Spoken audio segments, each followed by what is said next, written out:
Nangadef, Mbote, Miawezon, Mikwaba, Obolo, Bara Abara. En tout cas, bienvenue à ce nouveau live qui nous donne l'opportunité d'introduire un nouveau format proposé par le Sèche Covid Rek Miret. Jusqu'à présent, nous avons traité des grands ouvrages classiques de la Renaissance kémite, et notamment le dernier qu'on a passé en revue, c'était Supranégritude de Kémy Séba. Là, c'était un grand ouvrage classique de la Renaissance kémite. Nous avons aussi, dans le cadre des grands ouvrages classiques de la Renaissance kémite, nous avons traité des grands papyrus de Taméry pour la Renaissance kémite. Ceci relevait de la bibliographie primordiale. Nous avons aussi, toujours dans le cadre des grands ouvrages classiques de la Renaissance kémite, nous avons traité de la bibliographie fondamentale, et l'exemple de Kémy Séba donné, l'exemple du livre de Kémy Séba donné tout à l'heure relève, disons, de cette catégorie. L'autre format que nous avons eu à étudier, à travailler avec le Sèche, c'était les grandes figures de la résistance et de la collaboration. Et à ce sujet, nous avons déjà eu l'occasion de parler de Mugabe, de parler de Thomas Sankara, de parler de Cheikh Anta Diop dans le cadre des grandes figures de la résistance. Et nous avons également travaillé sur les grandes figures de la collaboration. Et nous avons inauguré cette série avec l'exemple de la Côte d'Ivoire. Le troisième format proposé par le Sèche a relevé des grands oraux panafricains pour la Renaissance kémite. Et le dernier grand oral traité à ce sujet a concerné le vaudou. Voilà. Et nous avons également, avec le Sèche, introduit les grandes thématiques littéraires et les controverses qu'il y a autour. Et à ce sujet, le dernier exemple que nous avons eu à traiter, ou tout au moins l'un des exemples que nous avons eu à traiter, à porter sur l'ouvrage Zaïe et Théophile, pas de pitié pour les nègres. Aujourd'hui, dans le cadre des grands ouvrages classiques de la Renaissance kémite, nous allons inaugurer le format qui a trait à la bibliographie générale. Et le Sèche, sans doute, va vous apporter beaucoup plus de précision sur le concept de la bibliographie générale. Et nous aurons ainsi l'occasion de passer en revue l'ouvrage de Oswald Spengler. Et le titre de l'ouvrage, c'est « Le déclin de l'Occident, essai d'une morphologie universelle ». C'est un ouvrage en 2 volumes.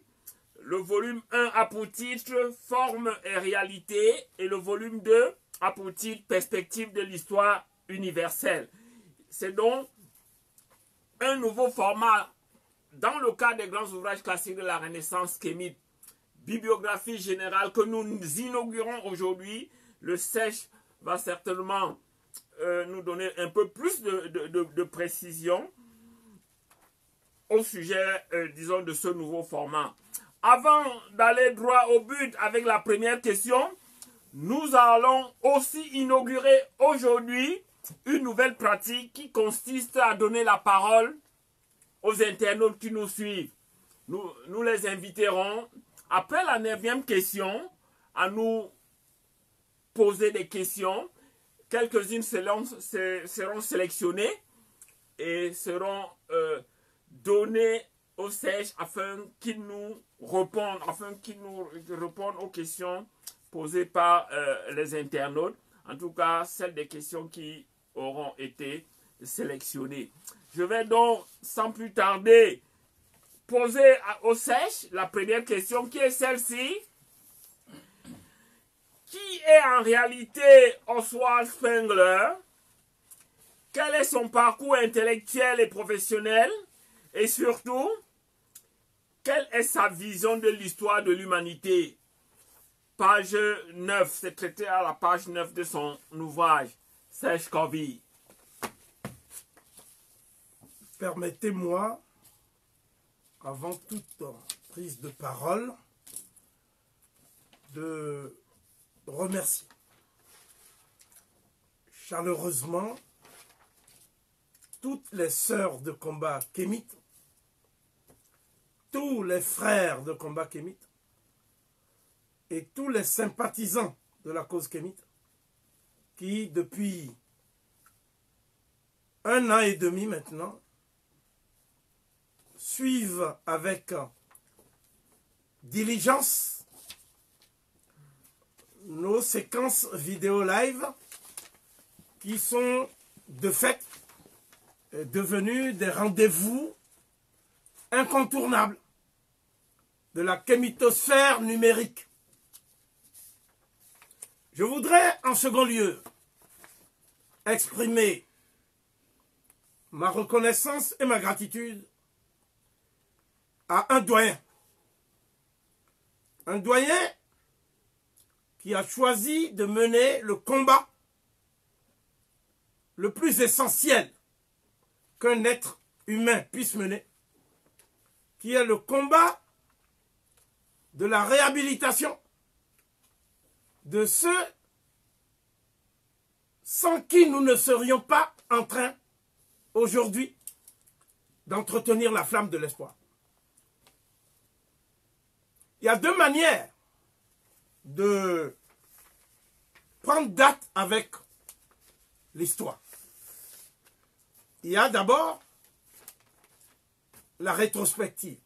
De temps en temps, il faut avoir le courage de regarder dans le rétroviseur de l'histoire pour apprécier à leur juste valeur les sacrifices consentis par ceux qui ont choisi de donner leur vie pour que nous puissions vivre.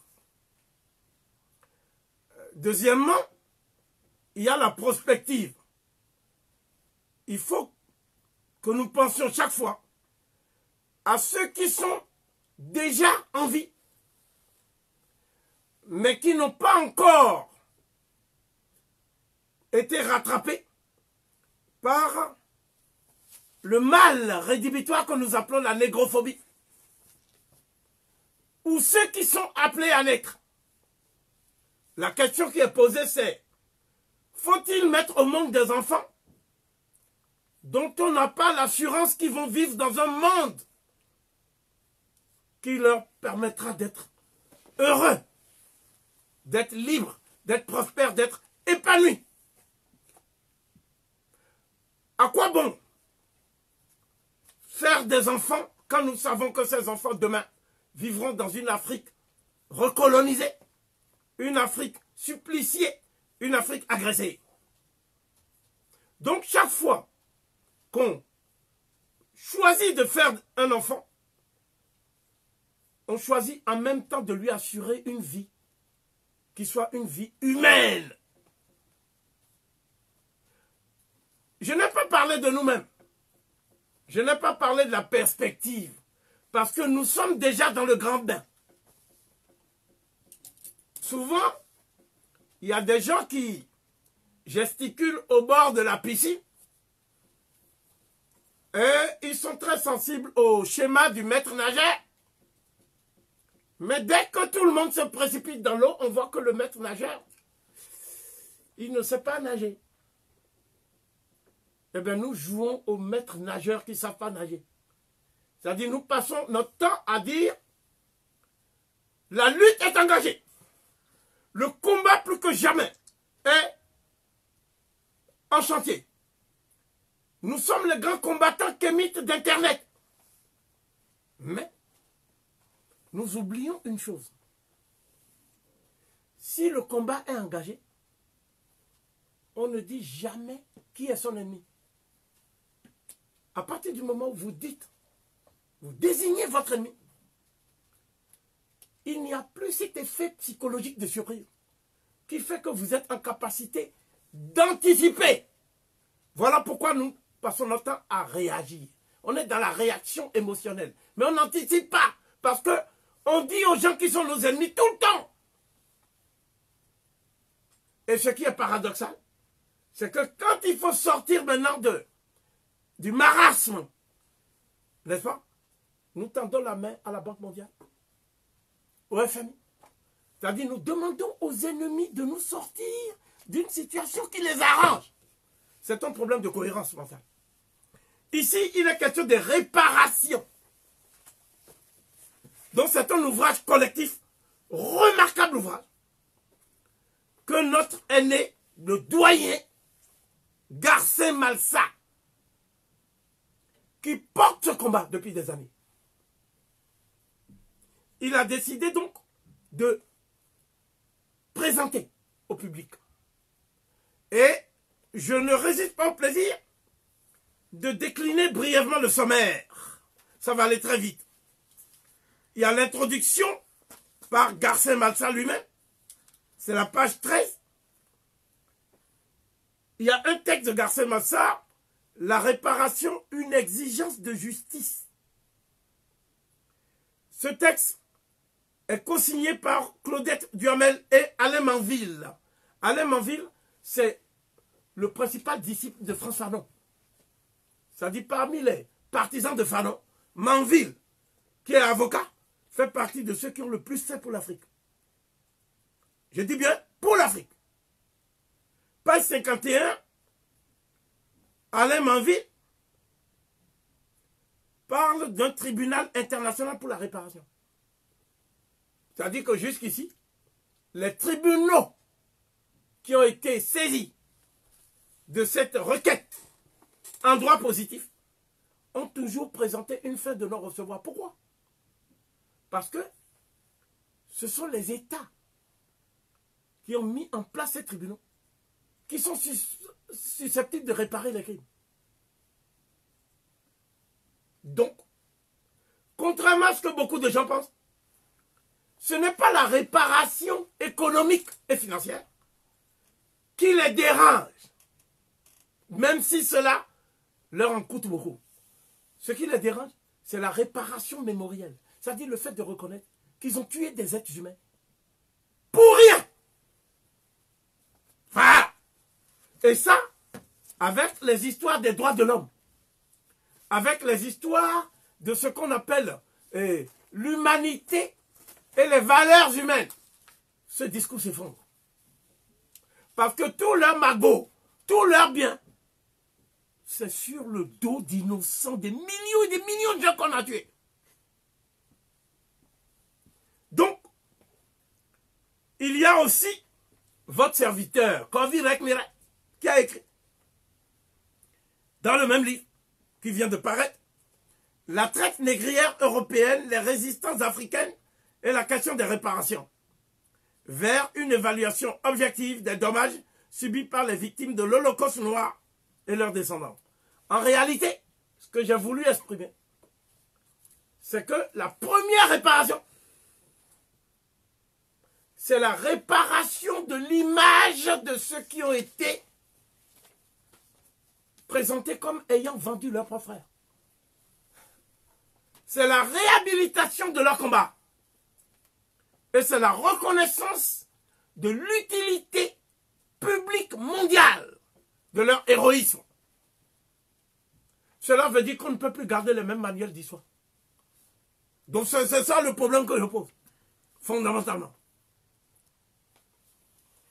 Ensuite, il y a Rodolphe Solbiak qui pose le problème compte rendu de Britain Black Debt, Reparation for Caribbean Slavery and Native Genocide, d'Hilary Beckless, une réécriture de l'histoire pour une transformation sociale réparatrice. Autant Garcin Malsa a emmené dans le monde francophone l'idée des réparations, autant l'idée des réparations est déjà en germe depuis Garvey. Donc ces ouvrages permettent de refaire le point sur où nous en sommes. Esclavage, réparation, où se trouve l'anachronisme? Intervention remarquable de Rosa Amelia Plumel-Uribe, que vous connaissez déjà, puisqu'on a fait un live sur la férocité blanche. Ensuite, Shemshou Mat Grégoire Biyogo, le philosophe Biyogo, auquel j'adresse mon salut amical et fraternel, et qui parfois se plaint de mes changements d'humeur. À son égard, je peux dire aujourd'hui que mon humeur est très sympathique. À son égard aujourd'hui, à cause du texte. J'ai lu le texte. Question de méthode et d'épistémologie au sujet des investigations futures sur les deux traites des Noirs. La traite arabe et la traite européenne. Remarquable intervention de Biyogo. Non moins remarquable intervention, cette contribution, celle de René Louis, parfait étilé, égyptologue martiniquais, qui a écrit le texte, page 135, Malédiction de Cham, une vaste fumisterie. En fait, j'ai beaucoup aimé parce que fumisterie, les gens ne voient pas que c'est le fumier. C'est le fumier, c'est le fumier. Disons, c'est l'art de faire du fumier un terreau pour toutes les saloperies. C'est ça la fumisterie, parce que nous parlons un français esthétique. Bien. Ensuite,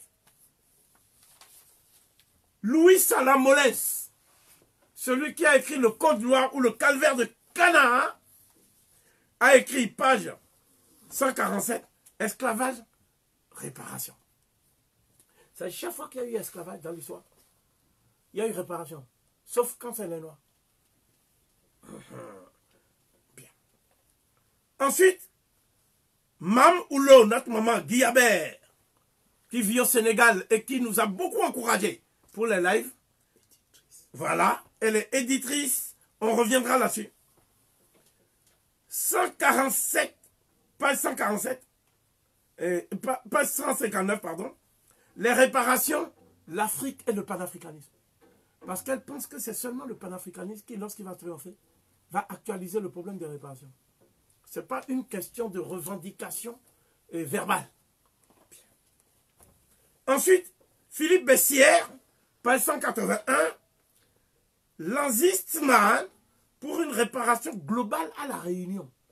Parce qu'il y a des peuples qu'on appelle les peuples métissés. C'est eux qui ont le plus subi. Ils ont tout perdu. Tout. La Réunion. Ensuite, page 213, Nita Brochon, Jacqueline Jacqueret et Luc Renette, le grand militant pour l'indépendance de la Martinique. Le titre, après, virgule, notre identité et notre combat commun. Ça dit, c'est maintenant que se joue l'après.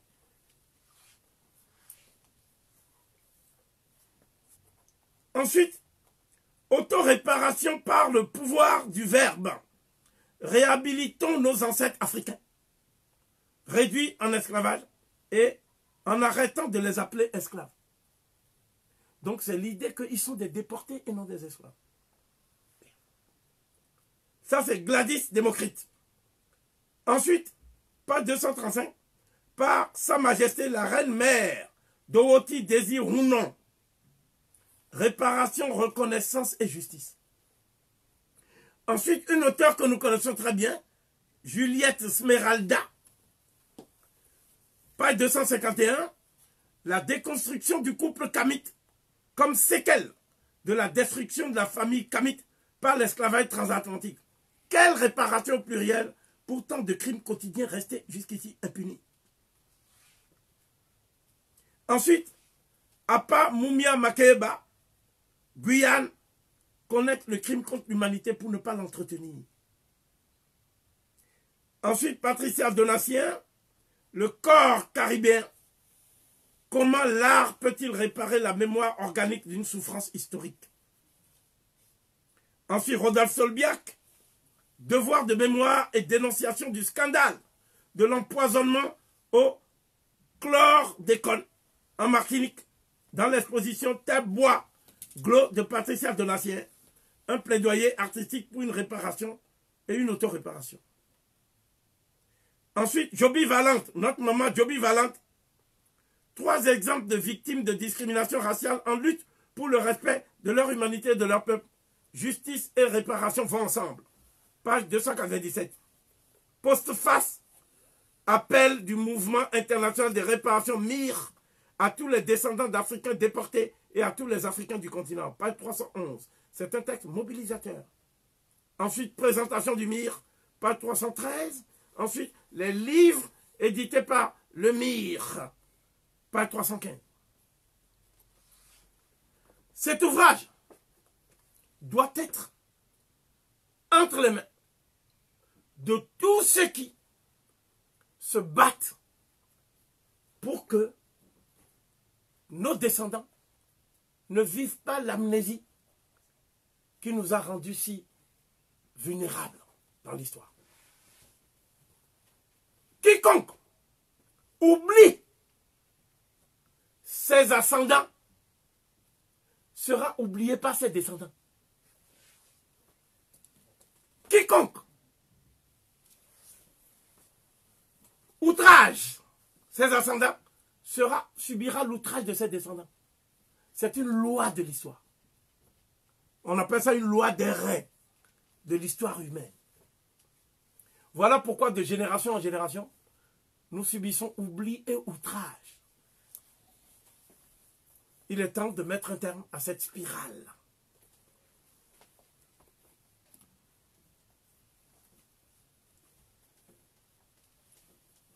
Dans l'histoire de l'humanité,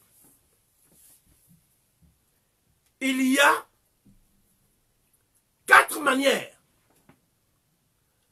d'affronter le passé, le présent et l'avenir. La première manière d'affronter le présent, le passé et l'avenir, c'est d'être acteur de l'histoire. Donc, un acteur, c'est quelqu'un qui, face à l'iniquité, l'injustice, sort de sa réserve et s'engage. Donc, ceux qui s'engagent sont ceux qui prennent le risque aussi d'affronter toutes les conséquences de leur engagement. Et une des conséquences de leur engagement, c'est la mort. Par conséquent, il y a des acteurs de l'histoire qui ont vécu tout en agissant, en s'engageant. Et il y a des acteurs de l'histoire qui sont morts parce qu'ils se sont engagés. On les appelle les martyrs de l'histoire. Le peuple noir, dans toute l'histoire de l'humanité, est celui qui cause le plus de martyrs. J'appellerai donc ça la martyrologie nègre qui, jusqu'à présent, n'a pas encore fait l'objet de ce qu'on appelle le décompte macabre des morts. On ne sait même pas combien de morts. Bien malin qui pourrait me dire combien ont été jetés en pâture aux requins dans l'océan Atlantique. C'est le seul peuple qui n'a pas fait l'inventaire de ses propres morts dans l'histoire humaine. La deuxième manière d'affronter le passé, le présent et l'avenir, c'est d'écrire l'histoire. D'écrire l'histoire. Bien souvent, ceux qui écrivent l'histoire, on les présente comme soit les chroniqueurs de l'histoire événementielle.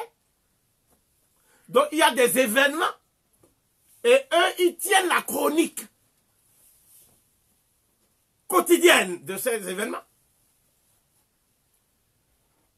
en tenant un journal ou en présentant des archives. Les archives peuvent être sonores, Les archives peuvent être écrites, elles peuvent être visuelles, etc. Et il y a ceux qui écrivent non pas l'histoire de l'épisode tragique qu'ils ont vécu, mais l'histoire de l'humanité pour la rendre intelligible à tous les hommes, tant qu'ils vivront sur terre.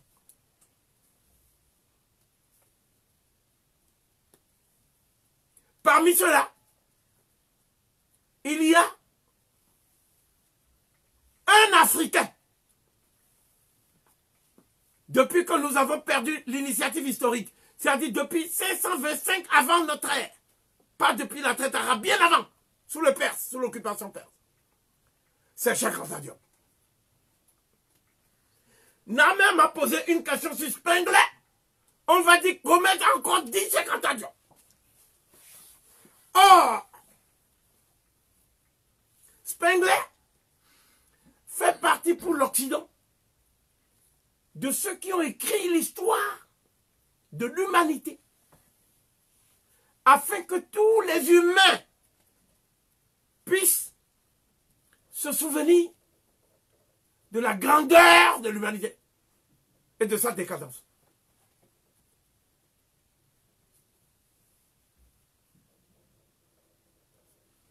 Dans mon ouvrage, j'ai commencé par une phrase. Mon ouvrage apparaît. L'histoire des peuples n'est rien d'autre que leur identité et leur biographie réelle.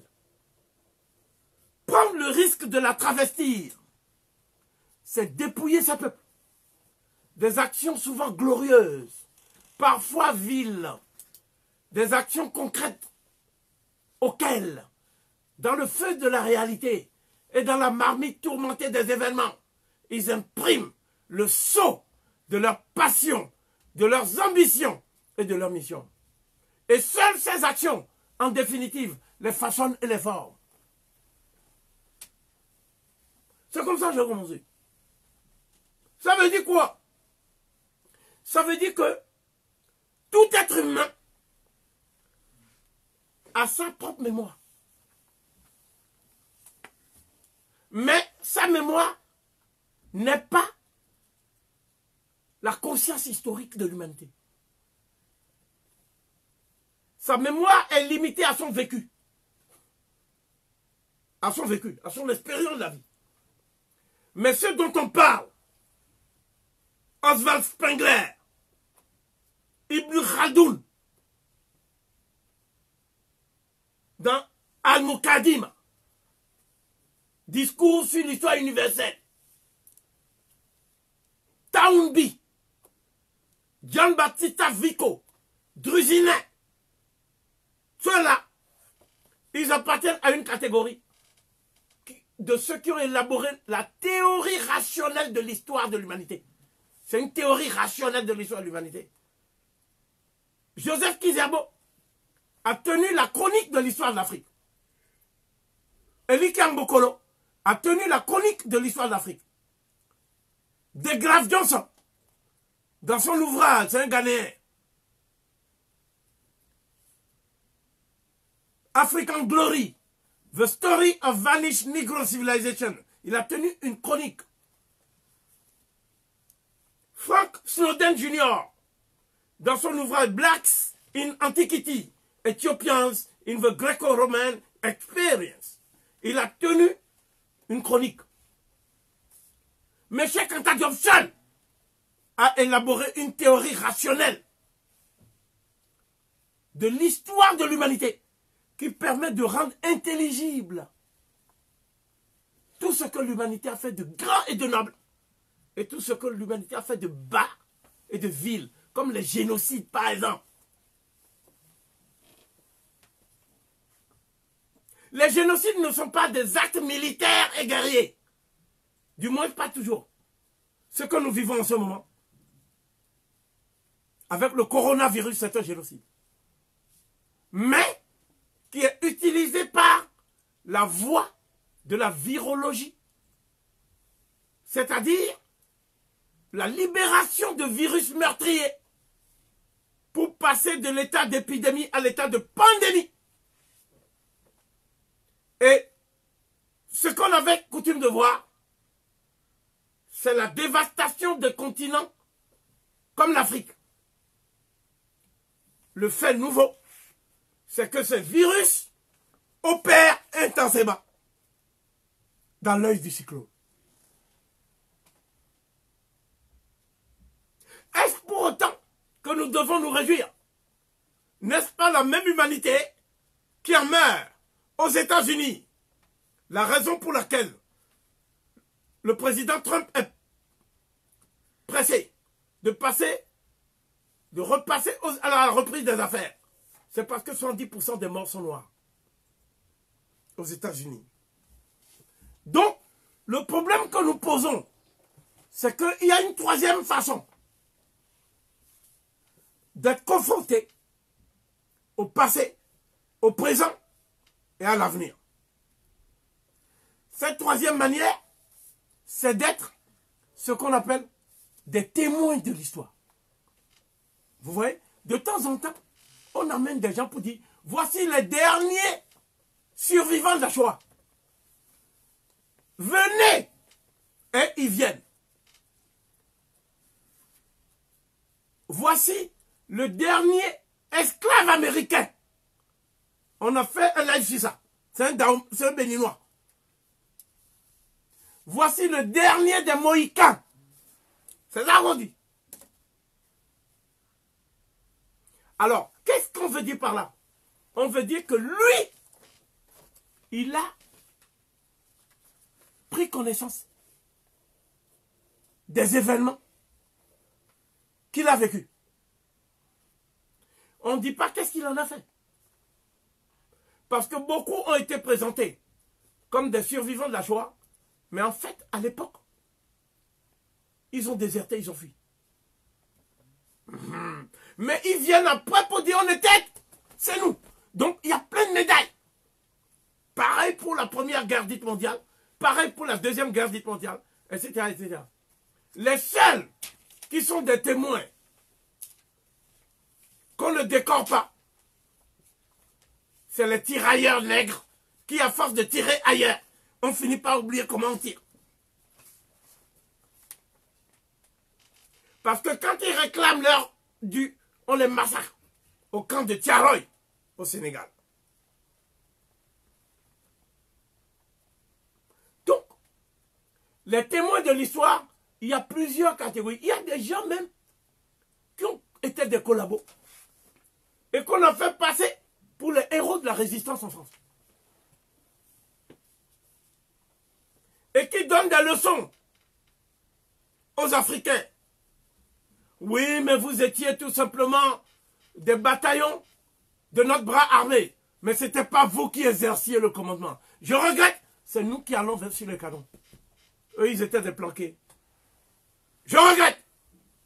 Donc, le problème, c'est que des faux témoins existent aussi. Vous savez bien que quand il y a confusion et cafouillage, des gens se présentent pour dire « Moi, je peux jurer que celui-là, il est quelqu'un de bien. Donc, il ne faut pas le condamner. » Mais en fait, lui, il est complice de celui-là. Et il vient dire qu'il est témoin. Alors qu'en fait, il est co-accusé. Je suis en train de dire que toutes ces notions sont floues. Et enfin, il y a la dernière catégorie. C'est ceux qui subissent l'histoire. Ceux qui subissent l'histoire. Quand on a pris la décision de changer le franc français par l'euro, beaucoup de gens ont dit « Ah, on a une nouvelle monnaie !» Et c'est la monnaie de l'Union européenne. Qu'à cela ne tienne, les gens se sont battus pour ça, justement. Comme ça, il n'y aura plus de guerre entre l'Allemagne et la France. Parce qu'on a une monnaie ensemble. Demain, on aura un parlement à Bruxelles. Après-demain, on aura la Banque centrale européenne. Et le président Macron dit, c'est quand l'armée européenne. Donc, l'idée de l'Europe est devenue un idéal affirmé pour en fait faire des opérations financières de l'oligarchie. C'est pour cela que quand vous achetiez à 100 francs de l'époque, vous allez au supermarché, vous avez 3 sacs. Aujourd'hui, vous avez 100 euros. Le sac n'est pas bien rempli. Pourquoi? Parce que ça s'appelle une dévaluation automatique. C'est-à-dire la monnaie est devenue une monnaie qu'on présente comme une monnaie qui va vous donner le pouvoir d'achat. Alors que c'est le contraire. Ça vous prend de l'argent. Bien. Donc si j'ai parlé de ces 4 postures face au passé, au présent et à l'avenir, c'est parce que Oswald Spengler, l'auteur de ces 2 volumes, Le déclin de l'Occident, tome 1, esquisse d'une morphologie de l'histoire universelle, forme et réalité. Le déclin de l'Occident, tome 2, esquisse d'une morphologie de l'histoire universelle, perspective au pluriel de l'histoire universelle. Ces 2 ouvrages sont les 2 ouvrages les plus combattus par les élites occidentales en Occident.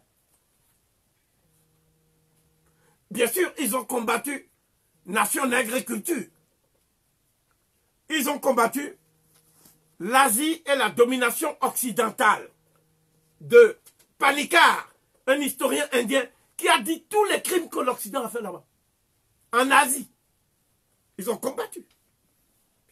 Pour les Asiatiques, ça c'est l'équivalent de Nation Nègre et Culture. C'est-à-dire, l'Asie est la domination occidentale du 15e siècle à nos jours. Il y a un ouvrage intitulé « Le martyr de l'Océanie » ou « L'élimination physique programmée des peuples aborigènes ». Quand on dit aborigènes, ce sont les gens qui étaient avant en Australie. Ce sont les gens qui étaient en Tasmanie, en Nouvelle-Zélande, tout ça.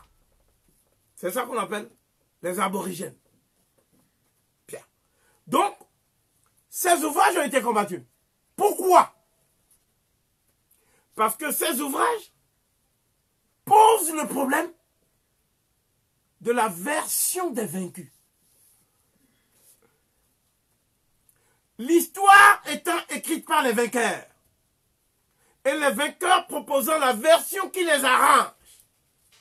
Parce qu'ils supposent que les vaincus ne sont plus en capacité de témoigner. La version des vaincus vient interrompre le sommeil des vainqueurs. Parce que donner une version qui ne soit pas indexée à ce qu'on appelle la version normative, la norme, c'est montrer en même temps que la version normative elle-même n'est pas normative, elle est anormale. C'est ça de montrer cela. Parce que l'histoire a mis aux prises plusieurs peuples. Pourquoi on n'entend que le son de cloche d'un seul peuple? C'est ça le problème. Et quand on fait ça, ça s'appelle la relativité historique. C'est-à-dire que ce que dit l'Occident n'est pas ce que ressentent les Amérindiens. Ce n'est pas ce que ressentent les Africains. Je donnerai juste 2 exemples avant de poursuivre. Pour les Occidentaux,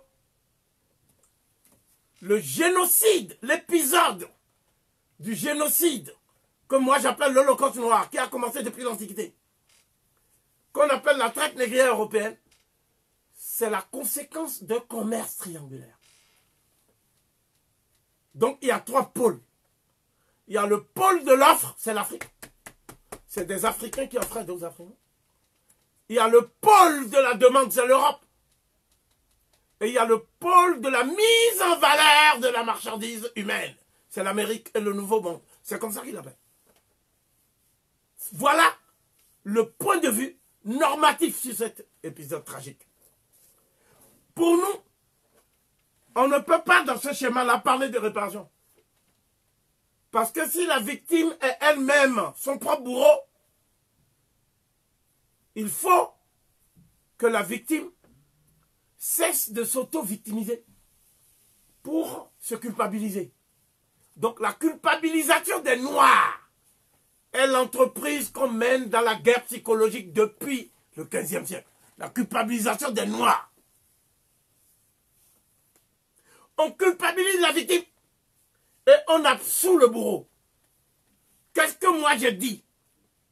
Moi je dis dans mon texte, ici, et beaucoup de gens m'ont dit, nous, c'était évident mais on n'avait pas compris. Cela, c'était évident. J'ai dit ceci. De tous les crimes perpétrés par des êtres humains contre d'autres êtres humains, et ce, depuis que le monde est monde, la traite négrière européenne, entre parenthèses, épisode tragique de l'Holocauste noir, fut sans doute le plus abominable, le plus inqualifiable, le plus abject et le plus répugnant. Les nations européennes, Espagne, Portugal, Angleterre, France, Hollande, etc., qui ont pris une part active à cette entreprise génocidaire et qui en ont tiré 5 siècles durant les profits colossaux et mirifiques qui ont rendu possible leur industrialisation accélérée, s'efforcent sous nos yeux de réécrire l'histoire de cette épopée criminelle multiséculaire en s'évertuant à faire de leurs victimes leurs propres bourreaux. Donc, en écrivant cela, je dis et j'insinue qu'en réalité, on dit que c'est l'histoire de la traite, mais c'est la version des bourreaux. C'est ça que je dis. Donc, si cela est vrai, je vais partir donc de la version des Occidentaux sur l'histoire de l'humanité. C'est de ça que je vais partir. Je répète, la version des Occidentaux sur l'histoire de l'humanité. Bon, vous allez me dire, un paysan du Larzac, il n'a pas écrit quelque chose. D'accord? Je vous dirai, soit. Je vous le conseille. Mais le paysan du Larzac, s'il veut s'instruire de l'histoire ou instruire son enfant, ses descendants, sur l'histoire, il est obligé de partir de l'histoire écrite par les élites européennes, c'est-à-dire les historiens européens. Donc ce n'est pas parce que tu n'as pas écrit quelque chose que ça ne s'impose pas à toi. Parce qu'il existe des institutions qui relaient ces idéologies de génération en génération. Pourquoi ont-ils combattu Oswald Spengler? Parce que c'est un Allemand. Il est né à Blankenberg le 29 mai 1880. Et il est mort le 8 mai 1936 à Munich. Donc c'est un Allemand. Il a vécu dans une famille de protestants, luthériens. Parce que Luther en Allemagne et Calvin en Suisse ont compris que le christianisme, tel qu'on l'interprète à travers le catholicisme, c'est la version d'un État, le plus petit du monde et le plus riche du monde, qui est le Vatican. Donc un État propose une version d'une religion, et cette version est considérée comme la version qui émane de Dieu. Donc que dit Luther? Luther dit que le catholicisme est une institution qui fabrique des pauvres. Et ces pauvres, ce sont eux qui vont enrichir les riches. Pour qu'il puisse enrichir les riches, il faut qu'il y ait de plus en plus de pauvres. Parce que c'est la quantité cette fois. C'est la quantité. On joue sur le ressort de la quantité. Il en résulte par conséquent que pour Luther, il vaut mieux qu'il y ait moins de pauvres parce que les pauvres sont devenus riches. Donc Luther, lui, il n'attend pas le paradis pour être riche. Et je le comprends. Je le comprends. Moi, je crois que Luther, il a raison. Parce que personne n'est revenu avec des milliards du paradis, à ma connaissance. Par conséquent, Luther dit ceci. Le catholicisme doit disparaître au profit du protestantisme. Et le protestantisme, c'est quoi? C'est une éthique mercantile. Un vrai croyant doit être riche. Il doit gagner de l'argent. Comment tu dis que Dieu est bon? Dieu est amour.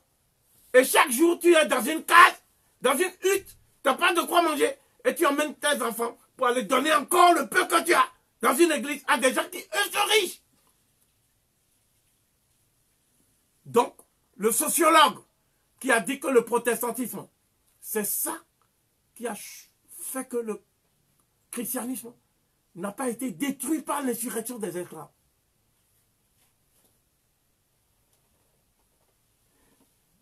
C'est Max Weber. Max Weber. Donc le problème qui est posé ici, c'est que l'Allemagne se réclame de l'éthique protestante. L'Allemagne. Donc, c'est dans cette ambiance que Oswald Spengler a grandi. La filière naturelle, c'est l'enseignement. Il est donc devenu professeur de lycée à Hambourg, la ville où je vais donner des conférences. Et à un moment donné, il se rend compte que quand tu es professeur, tu donnes des connaissances, mais ces connaissances sont utilisées par l'institution pour faire des manuels. Et toi, tu es payé à un niveau où un fonctionnaire travaillant à la gare routière est payé. Donc, le traitement routinier de la fonction, le professeur a fait qu'il a décidé, en bon protestant, de s'enrichir en écrivant des livres. Bon, vous allez me dire, quand tu écris des livres, ça ne te rend pas riche. Mais ce qui lui a permis d'être riche, c'est que lui, il est devenu celui qui distribue les livres anciens. Et tous les livres qui sont perdus. Il les prend, il achète des droits. S'il y a la plupart, il y a plus de, il y a un droit, ils sont morts. Donc tous les livres de latin, il les a pris et puis il a traduit en allemand. Donc il a traduit Tite-Live, il a traduit Varron, il a traduit Suétone, il a traduit Cicéron en allemand. Et quand tu traduis, ce n'est pas toi qui traduis. Tu as des gens qui traduisent pour toi. Mais c'est toi qui vends. Donc, si aujourd'hui, tous les livres que nous voyons là, qui n'ont pas de version en français, comme le livre de Van Sertima et tout ça, si on touche les ayants droit et on les traduit en français, on est riche. Il suffit de 100 livres, tu es riche. 100 livres. Tiens. Mais le noir ne va pas faire. Le noir va dire, ah, il faut suivre la procédure et les droits d'auteur. Qui a respecté les droits d'auteur pour les nègres? Les droits d'auteur. Ça n'existe pas pour nous. Nous, on n'est pas auteurs. Va au Quai Branly. Va dire que la sculpture du dieu Gou, le dieu de fer du Dahomey, cette sculpture a eu des auteurs. On te dit quel auteur? Ah, ça appartient à la France. Tais-toi. Donc, le problème qui est posé ici est très simple. Il faut devenir usurier pour être riche. Parce que le système est une machine à fabriquer des fonctionnaires. C'est-à-dire des gens qui ont juste le minimum pour payer le loyer et pour s'alimenter. Mais ils n'ont pas de quoi voyager. Ils n'ont pas de quoi faire face à la culture, l'intelligence. En plus de ça, le système est chronophage, c'est-à-dire mange tout le temps. Voilà pourquoi la plupart des nègres, vous ne les voyez pas dans les conférences. Parce que s'ils ont un samedi et un dimanche, c'est sacré. C'est là où ils vont en boîte. C'est là où ils vont à l'église pour aller voir le pasteur. Comme ça, le pasteur leur dit qu'il a prié pour leur âme. Moi, j'ai dit, ne prie pas pour mon âme, donne-moi des sous. Qu'est-ce que t'enseignes, mon âme? Toi, tu connais l'état de mon âme? Prie pour toi-même, malheureux. Donc, le problème qui est posé ici, c'est que lui connaissait tellement le système qu'il a utilisé les vices du système pour sortir du cercle vicieux et entrer dans le cercle vertueux. En tant que protestant, il a eu un problème de conscience que je vais formuler en une interrogation, une question. Pourquoi, pour connaître les Amérindiens, il faut lire les livres des Occidentaux?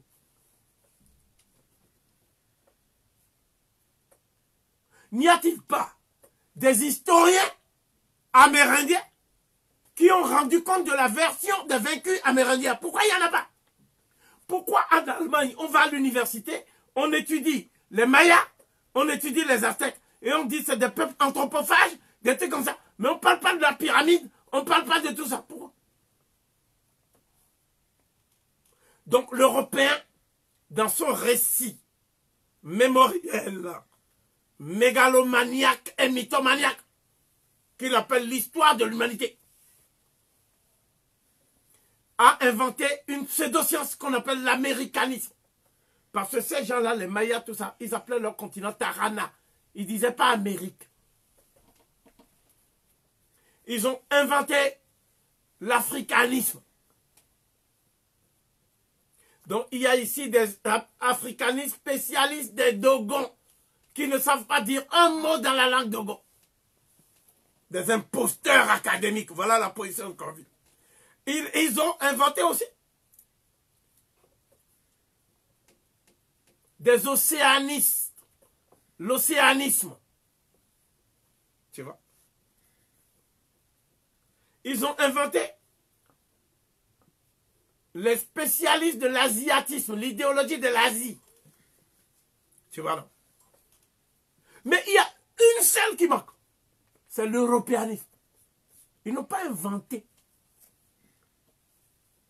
dans le cadre du voyeurisme, une idéologie qui pourrait étudier les Européens qui étaient dans les grottes là. Comment ils vivaient au fait? On ne sait pas. Bon, remarque, je ne veux pas savoir. Pas mon problème. Moi, tout ce que je veux savoir, c'est ce qui va faire que l'humanité va s'entendre. Ils ont dit c'est faux. Que Covey recherche la revanche. Tous les accents de Covey sentent la revanche. C'est la première fois qu'un accent devient de l'odorat. Donc, moi je dis ceci. Si je dois définir l'américanisme, je dirais donc que l'américanisme est une idéologie de propagande pour inférioriser les peuples amérindiens et pour justifier moralement les crimes commis au nom de la suprématie blanche. Voilà ma position. Si je devais définir l'africanisme, je dirais la même chose. L'océanisme, je dirais la même chose. L'asiatisme, je dirais la même chose. Encore que l'asiatisme a disparu. Pourquoi? Parce que les Chinois écrivent leur propre histoire. Et ils n'ont pas besoin de logothèmes. On dit qu'il faut venir dans les congrès internationaux pour venir discuter avec les savants. Les Chinois disent, vous n'êtes pas des savants. Vous êtes des idéologues vulgaires. Est-ce que vous connaissez mieux Confucius que nous? Est-ce que vous connaissez mieux que nous? Donc, les Européens ont dit, dans ce cas, on va abandonner cette science ethnologique. Parce que c'est maintenant une puissante nation industrielle. D'accord? Donc, on va créer les sinologues. Les sinologues, la sinologie. Les sinologues. Tu vois, quand on dit log à la fin, hein, il faut comprendre tout de suite menteur. Mensonge. Log. Voilà. Ok. Donc, moi, ce que je dis, c'est que Spengler a eu une intuition. À la base de toute découverte scientifique, il y a une intuition. Cette intuition, c'est que si l'Europe a substitué à la version des vaincus un récit mégalomaniaque et mythomaniaque, c'est parce que l'Europe était, dans les temps les plus reculés, derrière tout le monde. On a dit, mais comment? Mais toi-même, tu ne vois pas que c'est les Grecs. Tu ne connais pas les Grecs, toi? Donc, pour qu'il n'y ait pas de polémique autour des Grecs, oh, il faut éteindre ça, ouais. Il est devenu helléniste. C'est-à-dire que tu dis les Grecs. D'accord? Mais c'est ce que tu fais dire aux Grecs que tu appelles la philosophie grecque. Tu vois? Ce qui est important, c'est ce que les Grecs ont dit. Et qu'est-ce que les Grecs ont dit? Les Grecs ont dit que ce qu'on appelle leurs doctrines philosophiques sont des doctrines qu'ils ont prises en Égypte et qui sont venues acclimater en Grèce, sans citer leurs sources. Ce qui s'appelle le plagiat. Dans le cas de Phérécide, le plagiat est consommé. Phérécide. Mais qu'est-ce que les Européens ont fait? Ils ont dit que tout ce que les Grecs ont dit là, qu'ils ont été étudiés auprès de tel maître qui était noir, auprès de... c'est tout simplement des fictions d'un peuple qui découvre l'exotisme et qui commence à idéaliser les barbares. J'ai dit, c'est magnifique. Et donc, il y a un auteur qui a fait une thèse là-dessus. Il s'appelle Froidefond.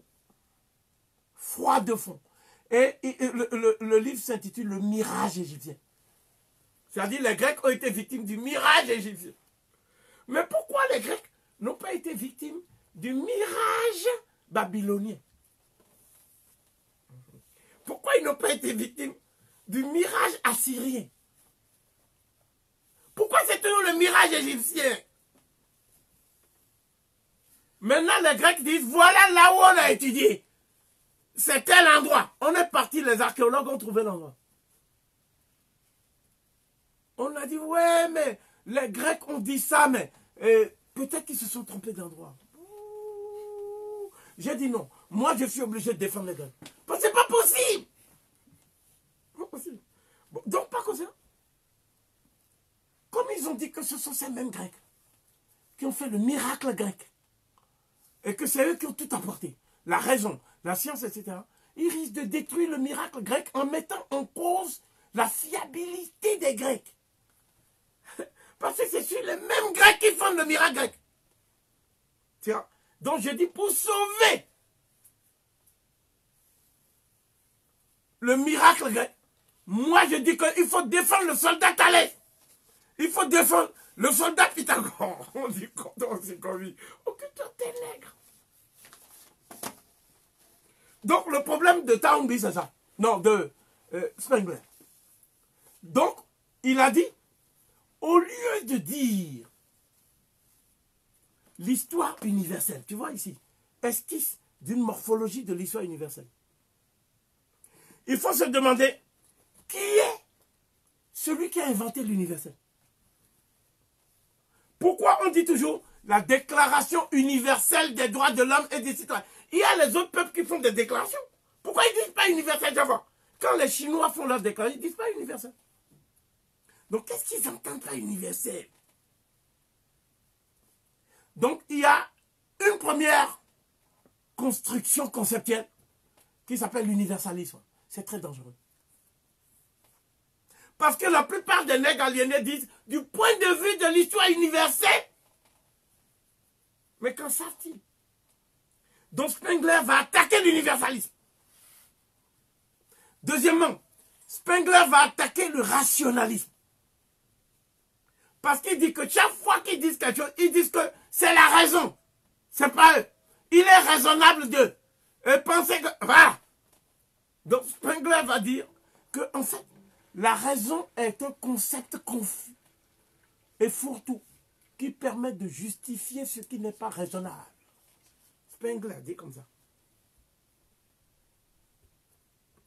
Donc, dès qu'on te dit que c'est la science historique qui dit ça,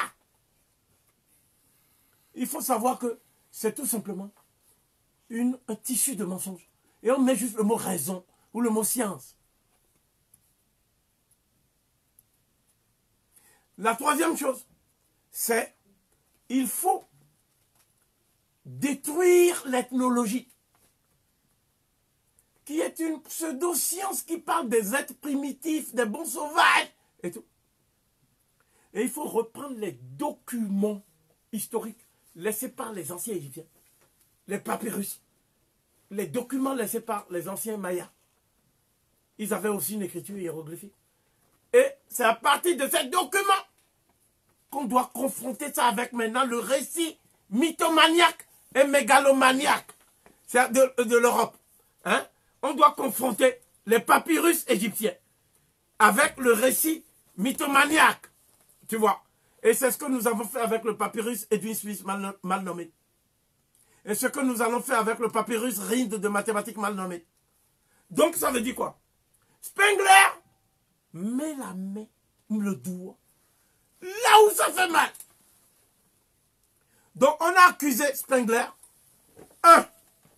d'être un fou. Un fou. Vous savez, quand on dit un fou ici, ça veut dire c'est un dément qui a perdu la raison et qui doit être enfermé. C'est ça que ça veut dire. Donc il ne faut plus qu'il écrive. C'est un fou. Deuxièmement, on l'a présenté comme un masochiste. C'est-à-dire quelqu'un qui se fait du mal à lui-même et à son peuple. Au nom de la bienfaisance. Donc c'est un masochiste idéaliste. Il n'a pas compris que tout ce qu'il mange là, c'est à cause de l'exploitation des peuples là. Et il vient dire qu'il faut que ces peuples-là puissent avoir une promotion. Or, pour l'occidental, la promotion de ces peuples-là, ça veut dire la fin de l'Occident. C'est ça. Les Occidentaux ne pensent pas que les Chinois veulent coopérer avec eux. Les Occidentaux pensent que s'ils ne font pas la guerre commerciale avec la Chine va se venger contre l'Occident à cause de tout ce qu'ils ont fait à la Chine dans ce livre. L'Asie et la domination occidentale. Et comme ils sont comme les Chinois, la même mentalité, belliqueuse, guerrière, ils se disent que la guerre là, que la Chine va leur faire là, c'est même pas l'enfer est préférable. Tu vois? Alors qu'ils disent que diplomatie avec la Chine, le ministre des Affaires étrangères, donc on est dans l'hypocrisie. Il n'y a que les nègres qui aiment tout le monde. Et troisième chose, Spengler a dit, on ne peut pas non plus venir avec des livres sur les Mayas, sur les Aztèques, qui ne soient pas écrits dans les langues des peuples en question. Parce qu'on puisse vérifier l'authenticité et qu'on puisse fonder une interprétation, ce qu'on appelle une herméneutique, sur des bases philologiques sûres. Une fois qu'il a fait ça, il a annoncé, nous sommes en 1911 jusqu'en 1918, que lui, il ne veut pas faire de la politique. Parce que c'est l'époque où le maréchal Hindenburg était déclinant physiquement Et un ancien étudiant en art qui a toujours échoué partout, en Autriche ou ailleurs, Hitler, il a été coopté pour manipuler le maréchal Hindenburg par des banquiers qui ne savaient pas qu'après il allait mettre leurs parents dans les camps de concentration. Et c'est là où le Parti national-socialiste est né. Donc ça veut dire que Hitler a fait croire qu'il allait servir les desseins du banquier Schacht et de tous ces gens-là. Et finalement, il a pris tout leur argent. Il a créé la nuit des longs couteaux. Il a demandé une répression féroce. Il leur a déshérités. Il leur a tout pris. Et il avait une technique consommée, Hitler. Si tu as fui, il prend tous tes biens. Si tu fuis, il prend tous tes biens. Si tu ne fuis pas, si tu n'as pas eu le temps de fuir, et que tu as mis tes biens à l'étranger, il te prend toi-même. Et il te met à la diète noire. C'est-à-dire, la diète noire, c'est-à-dire, tu ne manges pas, tu ne bois pas pendant 15 jours. Et chaque fois que tu veux boire, il t'amène du pipi. Chaque fois que tu veux manger, il t'amène des excréments, des Waffen-SS. Il chie et il t'amène ça. Que tu as faim, non? Voilà les gens qui parlent d'humanité. Et quand tu as bu le pipi 2 fois, tu demandes à ce qu'on rapatrie l'argent. Et il te surveille jour et nuit pour que tu ne te suicides pas. Tu comprends? C'est-à-dire qu'il faut comprendre que Spengler a prononcé une phrase. Parce qu'ils ont commencé à l'attaquer. Donc il a prononcé une phrase. Il a dit, l'Europe n'a connu qu'une histoire sanguinaire. Et le principal acteur de l'histoire de l'Europe, c'est le sang. L'histoire de l'Europe, selon Spengler, parce que si je dis ça, on va dire, oulala! Bon, selon Spengler, l'histoire de l'Europe est une épopée sanguinaire sans fin. Et l'acteur le plus important de cette histoire, c'est le sang. Et il ajoute, le sang des innocents. C'est ça, c'est ça. Lorsqu'il y a récession économique, on trouve tout de suite une guerre qui permet de spolier les vaincus. Ça dit, on fait des guerres pour spolier les biens des vaincus. Voilà pourquoi la première chose qu'ils font, quand ils font une guerre et qu'ils gagnent, soi-disant, c'est-à-dire ils utilisent la force brutale, la première chose qu'ils font, ils disent qu'il faut butiner, c'est-à-dire qu'il faut prendre le butin. Vite! Donc, ce que je veux dire, parce que les nègres ont dit, Diop nous a donné notre histoire. Maintenant, il ne faut plus jamais lire un seul le Coran. Bon, je pose 2 questions. 1. Diop n'a-t-il pas lu lui-même des le Coran? Comment tu peux critiquer la pensée des gens sans les avoir lus? Certains ont falsifié l'histoire de l'humanité. Et Diop les a combattus. Dans le chapitre falsification moderne de l'histoire, dans la Nation de l'agriculture. Mais d'autres ont dit la vérité. Donc Diop les a appelés les savants de bonne foi. Hein? Il a cité Volney. Il a cité un certain nombre de savants de bonne foi. Eh bien, moi je dis, dans la bibliographie générale, moi je vais citer ceux qui ont été de bonne foi. Comme ceux qui ont été de mauvaise foi. La prochaine fois, je vais parler de l'inégalité des races humaines de Gobineau. Parce que nous avons parlé d'anténance humaine. Mais à partir de quel livre? Je ne dis pas que tous les Européens sont mauvais. Mais je ne dis pas que tous les Européens sont bons. Mais je suis obligé de dire aussi quelque chose. Tous les nègres ne sont pas bons. Sinon, je ne m'occuperai pas de Sassou. Bien. Donc, le problème qui est posé ici, c'est que quand tu veux écrire l'histoire rationnelle de l'humanité, quand tu veux proposer une théorie rationnelle de l'histoire, il faut que tu aies une vision. Hein? Il faut que tu aies une vision. Donc, cette vision, c'est, pour parler comme eux, la vision de la déclinologie. C'est-à-dire comment on décline. C'est quoi le déclin? C'est quoi? C'est quoi? Quand tu dis le déclin de l'Occident, parce que c'est pas ça qu'il a dit. Hein.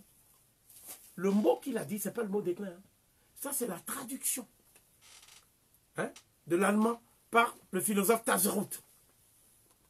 Je reviendrai sur ce qu'il a dit. Exactement le mot qu'il a dit à Zaza. Quand une civilisation arrive à éclore, cette civilisation est confrontée à un premier cycle.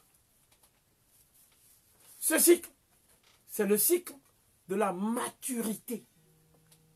Tu vois? C'est-à-dire, on quitte l'enfance pour mûrir. Est-ce que vous voyez? Deuxième cycle. Une fois que tu es devenu mûr, tu vieillis. Tu vieillis. C'est-à-dire, tes forces ne sont plus les mêmes. Ta capacité mentale d'analyse n'est plus la même. Tes facultés de réaction face à l'adversité ne sont plus les mêmes. Les réflexes ne sont plus les mêmes. Mais avant ça, il y a quand même un moment où tu es au top. C'est ça qu'on appelle l'apogée. L'apogée. Donc, j'ai dit maturation, non. Le premier cycle s'appelle la croissance. Le deuxième cycle s'appelle l'apogée. Le troisième cycle s'appelle le déclin. Ici, quand un être humain décline, il ne sait plus rien. Voilà. Ils disent même qu'à 50 ans, tu es senior. Maintenant, si tu es vieux, vieillard, il y a deux possibilités. Soit tu as laissé de l'argent et on te met dans des mouroirs. On attend la fin. Tu ne peux plus te promener, tu ne peux plus aller faire des recherches, tu ne peux plus aller à la bibliothèque. Tu es enfermé tout le temps. Soit ton fils même t'aide à partir en te faisant des injections ou un certain nombre de choses pour pouvoir prendre vite l'héritage. Si tu n'as pas d'héritage du tout, ça veut dire que tu es pauvre, il t'abandonne. Voilà la vérité. Donc le cycle croissance, apogée, déclin ou décadence. Tu vois non? Donc, une civilisation, comment on sait qu'elle a décliné? Qu'on est dans la phase, le cycle 3. Comment on sait? Bien. Cette civilisation est obligée d'afficher des valeurs qui sont des valeurs positives. Mais cette civilisation agit en piétinant ses propres valeurs. Donc c'est la duplicité des valeurs. C'est comme ça qu'on a fait ça. C'est-à-dire que la France dit que elle est là pour défendre les droits de l'homme. Mais la France va en Côte d'Ivoire, bombarde Abidjan, alors qu'il y a des gens qui ne font pas la guerre avec elle et tout ça. Voilà. Parce que la vie d'un nègre, contrairement à ce qu'ils disent, n'a pas de valeur à leurs yeux. Ça n'a pas plus de valeur que la vie d'un animal. Voilà pourquoi quand on a dit à la France, il faut indemniser les victimes de guerre en Côte d'Ivoire. La France a dit que victime de guerre.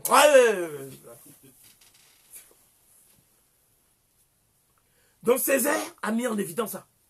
Césaire a écrit, je cite, dans Discours sur le colonialisme, page 7, une civilisation qui s'avère incapable de résoudre les problèmes que suscite son fonctionnement est une civilisation décadente. Une civilisation qui choisit de fermer les yeux aux problèmes les plus cruciaux est une civilisation atteinte. Une civilisation qui ruse avec ses propres principes est une civilisation moribonde. Le fait est que la civilisation dite européenne, la civilisation occidentale, telle que l'ont façonné 2 siècles de régime bourgeois, est incapable de résoudre les 2 problèmes majeurs auxquels son existence a donné naissance. Le problème du prolétariat et le problème colonial. Et que, déférée à la barre de la raison dont elle se réclame pourtant, déférée à la barre de sa propre conscience, cette Europe-là est impuissante à se justifier. Et que de plus en plus, elle se réfugie dans une hypocrisie d'autant plus odieuse qu'elle a de moins en moins chance de tromper. L'Europe est indéfendable. Il paraît que c'est la constatation que se confient tous les stratèges américains. En soi, cela n'est pas grave, car les Américains dont il est question étaient des Européens. Le grave est que l'Europe est moralement, mais aussi spirituellement indéfendable. On peut tuer en Indochine, torturer à Madagascar, emprisonner en Afrique noire, sévir aux Antilles. Les colonisés savent désormais qu'ils ont sur les colonialistes un avantage. Ils savent que leurs maîtres provisoires mentent, donc que leurs maîtres sont faibles. Parce que ce qu'ils pensent, c'est que tant qu'ils ont la force des mitraillettes, ils sont forts. Mais la plus grande faiblesse d'un homme, c'est qu'il est obligé de dire le contraire de la vérité pour pouvoir passer pour quelqu'un qui est moralement défendable. Voilà ce que l'Occident ne comprend pas. Et puisque aujourd'hui, il m'est demandé de parler de la colonisation et de la civilisation, allons droit au mensonge principal à partir duquel prolifèrent tous les autres mensonges.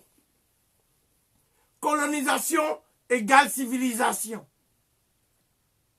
La malédiction la plus commune en cette matière est d'être la dupe de bonne foi d'une hypocrisie collective, habile à mal poser les problèmes pour mieux légitimer les odieuses solutions qu'on leur apporte. Cela revient à dire que l'essentiel est ici de voir clair, de penser clair, entendre dangereusement, de répondre clair à l'innocente question initiale. Qu'est-ce en son principe la colonisation? De convenir clairement de ce qu'elle n'est point. Ni évangélisation, ni entreprise philanthropique, ni volonté de reculer les frontières de l'ignorance, de combattre la maladie, la tyrannie, ni élargissement de Dieu, ni extension du droit. D'admettre, une fois pour toutes, sans volonté de broncher aux conséquences, que le geste décisif est ici de l'aventurier et du pirate, de l'épicier en grand et de l'armateur, du chercheur d'or et du marchand, de l'appétit et de la force, avec derrière l'ombre portée maléfique d'une forme de civilisation qui, à un moment de son histoire, se constate elle-même obligée, de façon interne, d'étendre à l'échelle mondiale la concurrence de ces économies misérables antagonistes. Césaire. Donc ça veut dire quoi? Césaire dit que une civilisation qui ruse avec ses propres principes moraux est une civilisation moribonde. Une civilisation qui ne peut plus faire face aux conséquences de son propre fonctionnement systémique, du système qu'il a mis en place, est une civilisation en perdition. Enfin, une civilisation qui essaye de se proposer comme meilleure que celle qu'elle détruit, alors que c'est qu'humainement, celles qu'elle détruit sont meilleures, est une civilisation diabolique. Césaire, c'est un Africain de la Martinique. Mais Spengler, c'est un leucoderme qui, lui, est censé faire preuve de ce qu'on appelle la solidarité raciale. Il n'y a pas que la suprématie blanche. Il y a le fait que de l'extrême gauche à l'extrême droite, il faut être solidaire de sa race. C'est ça l'idée. Les Africains parlent d'alliés de classe parmi le prolétariat blanc. Mais qui a éduqué le prolétaire blanc? Au nom de quelle idéologie raciste? Et on croit qu'il va se défaire de cette idéologie raciste et accepter qu'un nègre le commande dans la chaîne de commandement. Mais donc, Spengler est un des blancs, et je n'ai choisi que 500 livres comme ça.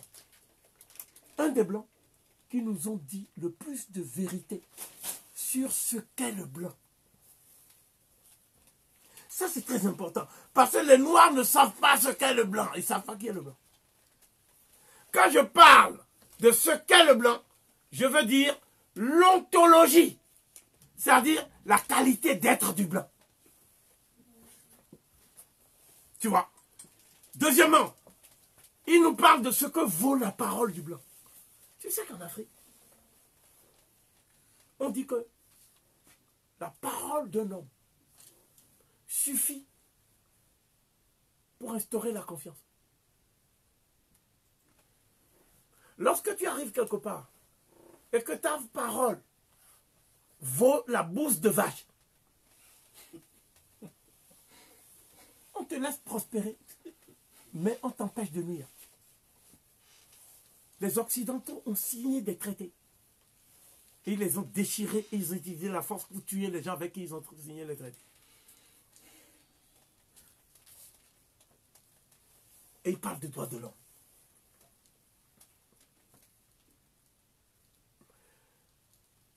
Spengler dit, si vous voulez savoir comment le blanc en est arrivé là où il est aujourd'hui, c'est-à-dire les peuples civilisés, les peuples industrialisés, eh bien, je ne peux pas vous compter le tas de cadavres qu'il y a dans ces placards. C'était terrible ça. Terrible ça. On va vous dire, il faut lire Rousseau, il faut lire Voltaire, il faut lire ceci. Non. Non. La première des choses qu'un homme doit chérir, le premier de tous les droits, c'est le droit à la connaissance de soi. Tu m'étudies Napoléon. Mais tu es Togolais. Mais c'est même une perte de temps et d'énergie. Hein? Cheikh Anta Diop disait, mais comment toi tu apprends Platon par cœur en grec? Tu vas devenir fou. Prends les résumés. Par contre, enseigne les papyrus dans la langue fond. En swahili. Alors, il est des urgences. Il est des urgences dans la vie d'un homme. Le droit à la connaissance de soi, c'est le premier de tous les droits de l'homme. Ce n'est pas dans la déclaration des droits de l'homme de l'Okoda. Le deuxième de tous les droits, c'est le droit à la connaissance de l'autre moi-même, qu'est celui qui est dans mon clan. Tu laisses tes voisins, tes semblables, et tu vas défendre les Palestiniens. Les Congolais sont là, on les tue. Tu dis rien. Que vaut la défense de quelqu'un qui ne défend que des gens qu'il ne connaît pas? Et sa mère, son père, on viole sa famille et il ne bouge pas. Ensuite, la défense de ta communauté. Le blanc a dit, tout blanc qui se trouve en Australie et qui voit un aborigène menacer un blanc doit tuer l'aborigène. Mais si nous, on dit il faut défendre les Africains communautaristes, c'est mauvais. Mais c'est pas ça qui est grave. Hein? Parce qu'il suffit de voir ce que la personne fait. Les actes. Pas ses paroles. Pas ses paroles. Pour accéder à la pensée d'un être humain, c'est les actes. Les paroles sont juste faites pour faire passer la pilule. Le noir voit les actes qui sont posés, qui sont contraires à ce qu'on dit être les droits humains. Et le nègre continue à vénérer celui qui pose de tels actes. Tu vois, la seule chose qui puisse expliquer ça, c'est un problème de psychiatre. Parce qu'un être normalement équilibré ne peut pas faire ça. Donc, le droit de défendre les gens qui sont dans ta société, après ta communauté. Ta race. Et après, tu vois si tu as encore assez de force pour aller défendre quelqu'un qui est loin de chez toi. Ta maison brûle, tu laisses, tu dis que tu vas aller balayer la maison des Palestiniens. Ça ne va pas, non. Est-ce que tu sais sur quoi les Palestiniens sont assis là-bas? C'est sur le génocide de tes propres frères, les Cananéens. Est-ce qu'ils ont déjà fait un acte de repentance pour dire qu'ils regrettent d'avoir tué les Cananéens? Jamais. Pourquoi tu les défends? C'est toi qui les attaques? C'est leurs cousins israéliens. Et tous les deux se disputent la tête de tes ancêtres à toi. Et toi, tu dis que tu vas les défendre. Ça ne va pas, non? Donc, je n'ai jamais pris la défense des Palestiniens. Personne ne m'a jamais vu le faire. On m'a même dit, Kovi, est-ce que tu ne vois pas comment l'Irak souffre? Tu n'as pas bougé. Quand est-ce que tu vas faire une manifestation pour défendre les Irakiens? J'ai dit, tu sais, les Irakiens que tu vois là, c'est des gens qui ont tué nos ancêtres sumériens. Et qui sont sur la terre de nos ancêtres. Si on te dit qu'il y a 200 000 ans, il n'y avait que le noir sur la terre, comment tu peux imaginer que le noir occupe les autres continents si ce n'était pas lui qui était sur ces continents? Où sont passés tous ces noirs qui étaient sur le continent arabe? Ils sont passés où? Ça s'appelle l'Holocauste noir. C'est-à-dire ce que j'appelle l'épuration ethnique contre la race noire. Voilà ma position. Voilà ma position. Donc, nulle part, je ne dois me sentir. Je dois avoir une conscience malheureuse lorsqu'il y a des règlements de compte de ceux qui ont tué mes ancêtres. Si je voulais être cynique, je dirais, allez, qui sais-tu? Comme ça, il y aura moins de boulot. Mais je ne le ferai pas. Parce que nous sommes les dépositaires de l'humanité.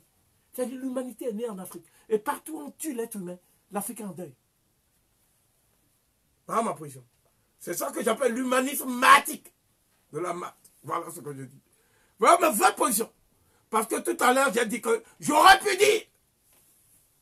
Mais en fait, j'ai dit si j'étais cynique comme eux. Mais ma vraie position, je viens de vous la dire. Partout où le sang de l'être humain est versé sur la terre, Kovi est en deuil et l'Afrique est en deuil. Voilà ma position. Donc il ne faut pas commencer à attaquer des locodèmes n'importe comment parce qu'ils nous ont bombardés. Hein?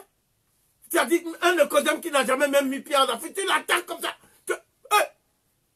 Bon, donc, le locodème qui est le spécialiste de l'exercice de la terreur. Quand les gens font comme ça, ils disent que c'est des terroristes. Tu comprends? Le piège qui veut se refermer sur l'Afrique, c'est de nous contraindre à faire ce genre d'acte pour pouvoir justifier des bombardements au napalm, toutes sortes d'Afrique à la recherche des terroristes imaginaires. Les vrais terroristes, c'est ceux qui ont fait la traite des Noirs.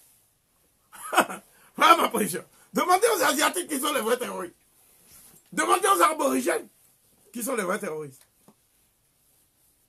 Le terrorisme, c'est l'idéologie qui fait croire que l'exercice de la terreur et la suppression des vies humaines règle les problèmes humains. C'est ça le terrorisme. C'est ça le terrorisme.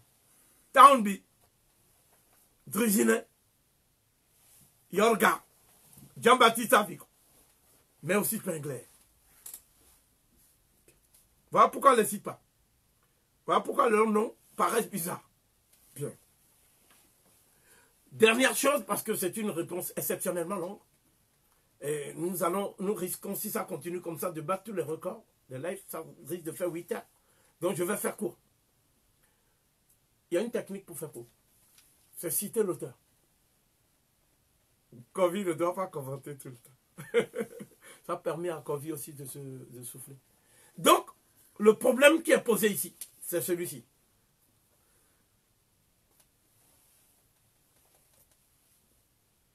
comment se manifeste le déclin? Le déclin se manifeste d'abord par ce qu'on appelle la déliquescence des mœurs. Voilà. C'est-à-dire que les gens commencent à vivre comme des animaux. Les gens commencent à agir comme des individualistes. Et chacun pour sa gueule. Et tout ça. Voilà. La déliquescence des mœurs. Bon, je dis que nous sommes en plein dedans. Je m'excuse. Ce ne sont pas les exemples qui vont me manquer. Deuxièmement, c'est ce qu'on appelle le monopole et l'exercice de la force brutale afin d'accéder aux ressources et à la rente. Et qu'est-ce qu'on dit? On dit résolution des Nations Unies qui autorise la France avec l'ONU ici à bombarder la Côte d'Ivoire. Mais si par exemple il y avait une résolution que les Chinois disent on a attaqué des Chinois en France, donc nous on va bombarder Paris, qu'est-ce qu'on va dire? On va dire la Chine est un État terroriste. Je suis en train de parler en termes de propagande.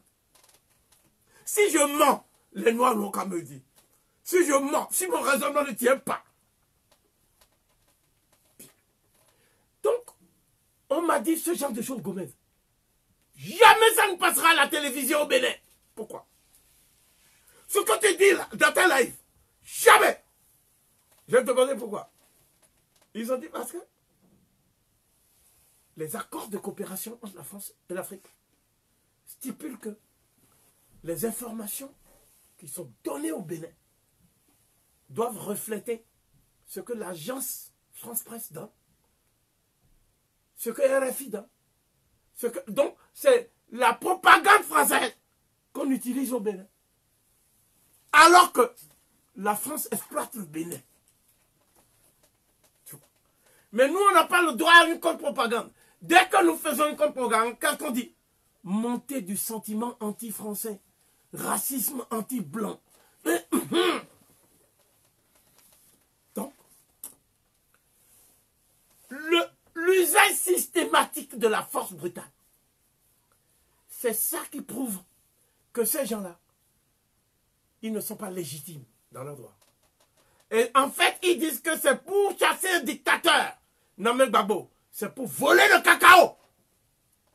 Voilà la vérité. C'est pour voler le coton. C'est pour... Voilà. Troisième chose. Lorsqu'une civilisation arrive à un stade où pour pouvoir gagner l'argent, on empoisonne la nourriture de ses propres habitants par la grande distribution.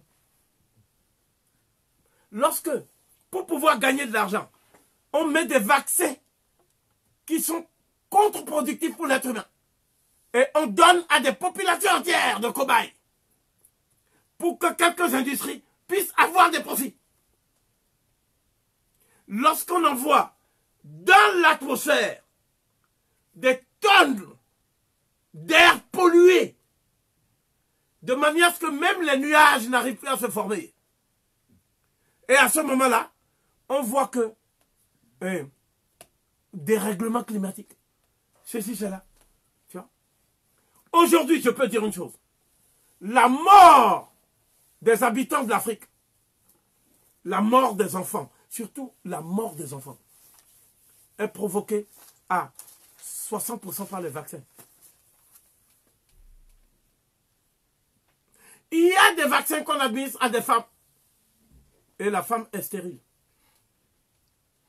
Quand ça ne suffit pas, on les emmène et on ligature leur trompe, sans leur dire.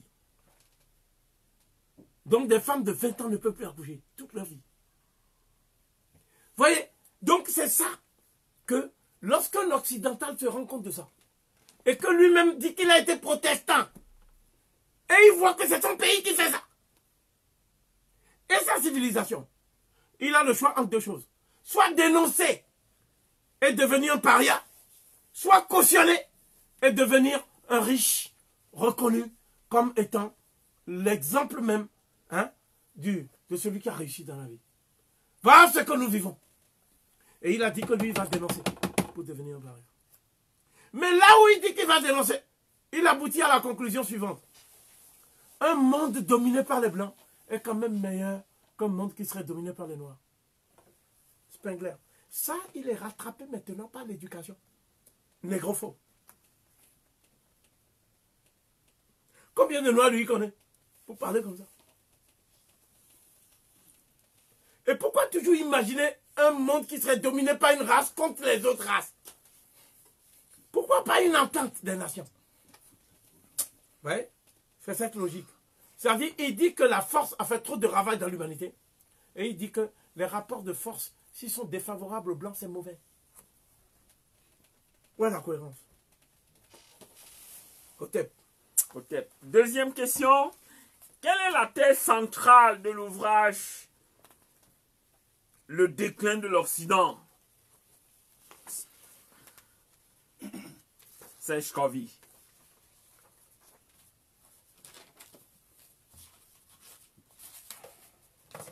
Il faut, dans la formulation, s'efforcer d'être clair. Il faut une formulation d'une rigueur telle que le lecteur ne puisse pas demain faire un contresens. La thèse centrale, c'est comment faire pour éviter la disparition de la civilisation occidentale. Parce que quand on voit le déclin de l'Occident, on a l'impression qu'il s'agit d'un constat et qu'il se contente de mettre en garde contre le déclin futur de la civilisation occidentale. En fait, dans tout le livre, il recherche les voies et moyens appropriés pour empêcher un tel déclin. Donc cela connote deux choses. Un, si le déclin est empêché, eh bien les rapports de force seront toujours les mêmes à l'échelle mondiale. Parce que l'Occident aura fait semblant de se réformer, mais va maintenir la domination sur l'Afrique, la domination sur l'Asie, etc. Donc il n'est pas contre la domination de la race blanche. Ce contre quoi il est, c'est les excès de cette domination qui font que la civilisation occidentale elle-même n'est plus crédible. Donc c'est un défenseur de la civilisation occidentale. Ça c'est très important. C'est pour ça que j'ai dit il faut être rigoureux pour éviter les consensus. La deuxième chose, pour empêcher le déclin de la civilisation occidentale, il faut occidentaliser l'humanité. J'appelle ça la solution paradoxale. Pour lui, occidentaliser l'humanité, ça veut dire créer un Occident qui soit reconnu dans ses valeurs, dans son économie, dans son droit, à l'échelle planétaire. Comme ça, il n'y aura plus de conflit de civilisation. Parce que tout le monde, si tu es chinois, si tu es ceci, tu es de la civilisation occidentale. Et comme la civilisation occidentale va se mondialiser, il faut donc faire la mondialisation. C'est ça l'idée, c'est ça l'idée. Le conflit vient de ce que certains Africains disent non. Nous, on n'est pas d'accord pour que notre culture disparaisse, notre langue disparaisse. Ceci. Lui, il ne parle pas de disparition des cultures. Mais il faut les conserver comme on conserve des reliques dans des musées. Par contre, le mode de vie dominant doit être occidental. Maintenant, nous en arrivons à un point qui est crucial. Il distingue l'aspect négatif de la civilisation occidentale et l'aspect positif. Et pour se dédouaner, il dit que ce qu'il souhaite, c'est une mondialisation autour de l'aspect positif de la civilisation occidentale. Et c'est très intéressant de savoir quel est justement cet aspect dont il parle. Je cite son traducteur.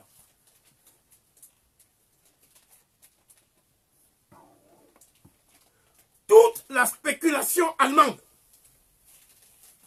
depuis la grande révolution de 1789, est emprisonnée dans ces deux antithèses dont elle n'a pas encore réussi à se dégager même de nos jours. Orient et Occident, culture et civilisation. L'Occident, au sens large, c'est l'Europe opposée à l'Asie. Antithèse continentale qui constitue le pont aux ânes de tous nos manuels de géographie élémentaire. L'Occident au sens restreint que lui ont donné d'abord les contre-révolutionnaires du XVIIIe siècle, c'est la France et l'Angleterre et le prolongement de celle-ci qu'est l'Amérique du Nord, opposée à l'Allemagne politique d'alors. Mais dès qu'on s'élève un peu au-dessus de la mêlée, cette antithèse purement politique fait place chez les contre-révolutionnaires eux-mêmes à une antithèse historique ou prétendue telle, où l'on voit réapparaître immédiatement le dilemme antique Graikos barbaroi, c'est-à-dire les Grecs contre les barbares. C'est ce dilemme qui a revêtu, par un phénomène de refoulement et d'autosuggestion analogue à ce que décrit la théorie psychanalytique de Freud, la forme antithétique de culture et civilisation, après avoir été appelée un moment par les pan-germanistes, germanisme ou romanisme germain, ou par certains cléricaux assez rares, protestantisme et catholicisme, si ce n'est tout simplement christianisme et paganisme. Abstraction faite de toutes les querelles de parti ou de confession, l'idée centrale cachée derrière cette antithèse est la suivante. Il appartient aux Allemands, peuple de grande culture, de réaliser l'unité de l'Occident, l'unité de l'esprit occidental, dissoute par les hordes asiatiques, peuplades de la nature, et par les occidentaux franco-anglais et leurs descendants yankees, peuple de civilisation qui est aussi le règne de la force par opposition à l'esprit. Il n'y a guère de philosophes, d'historiens ou de sociologues allemands de nos jours qui ne fassent une distinction plus ou moins radicale entre les sciences de la nature et les sciences de la culture. Les sciences de la nature étant l'apanage des autres et les sciences de la culture étant l'expression du génie allemand. Ainsi, pour la première fois dans l'histoire, le mot Occident ne s'oppose plus chez Oswald Spengler à l'Asie ou à l'Allemagne, mais à l'Antiquité gréco-romaine elle-même. Et d'autre part, aux autres cultures historiques de notre planète. Spengler nie donc implicitement le principe de la continuité de l'esprit humain. Et il en transfère l'origine historique à la notion de culture même, la réalisation logique corrélative de la civilisation humaine, enfin le fondement métaphysique de la notion fondamentale, la notion de destin, le fatum. Conformément à la logique du destin, immanente à l'histoire de notre planète, toute culture se réalise nécessairement en une civilisation donnée, c'est-à-dire que sa mort est donnée dans sa naissance même, et en est la finalité suprême. Il en résulte que la mort de l'Occident, c'est-à-dire de la civilisation occidentale, depuis Napoléon Ier, est une conséquence logique, aussi nécessaire que l'ont été successivement dans le passé les déclins de l'Égypte, de la Chine, de Babylone, de l'Inde, de l'Antiquité gréco-romaine, de l'Arabie et du Mexique précolombien. Quant aux autres cultures, déjà mortes dans le germe de leur vie, ou qui ne sont pas parvenues jusqu'au stade final de la civilisation, comme par exemple tout ce que nous désignons de nos jours par le terme de primitifs, les primitifs africains, les primitifs asiatiques, etc. Il faudra étudier selon la même méthode à laquelle s'attelle Spengler si l'avenir ne leur appartient pas? Donc, qu'est-ce que ça veut dire? Ça veut dire que, fondamentalement, Spengler dit que l'Occident a inventé la notion d'historicité pour justifier l'œuvre du destin. Le destin étant considéré ici comme quelque chose qui vous est imposé, sans que votre liberté ne soit en capacité de l'exclure ou de l'accepter. Donc pour lui, les peuples comme la Pologne, la Tchécoslovaquie, tout ça, n'ont jamais demandé à avoir des États qui s'appellent comme ça. C'est des guerres qui leur ont imposé ces États. Or, que disent les gens qui bénéficient de l'exploitation de ces peuples? Le peuple polonais, le peuple tchèque, les Sudètes, qu'est-ce qu'ils disent? Ils disent que nous appartenons à une même nation, qui vient du mot latin nacere, c'est-à-dire nous avons le droit du sang. On est nés des mêmes ancêtres. Alors que ces peuples sont en fait des mélanges de peuples opprimés qu'on a mis sur le même territoire, sous la domination d'une oligarchie qui les exploite au nom de la nation. Donc quand on les exploite au nom de la nation, ça s'appelle le nationalisme. Quand on les exploite au nom de la patrie, ça s'appelle le patriotisme. Voilà pourquoi le nationalisme et le patriotisme sont les idéologies qui permettent au peuple d'accepter l'inacceptable. Quand il y a un problème, on dit « Ah, les Allemands attaquent la France ». Il faut que la fierté de la nation française se constitue à travers la mobilisation générale de toutes les troupes. Ok, si on reconnaît donc que la nation française, c'est le lien de sang par la naissance, depuis les Francs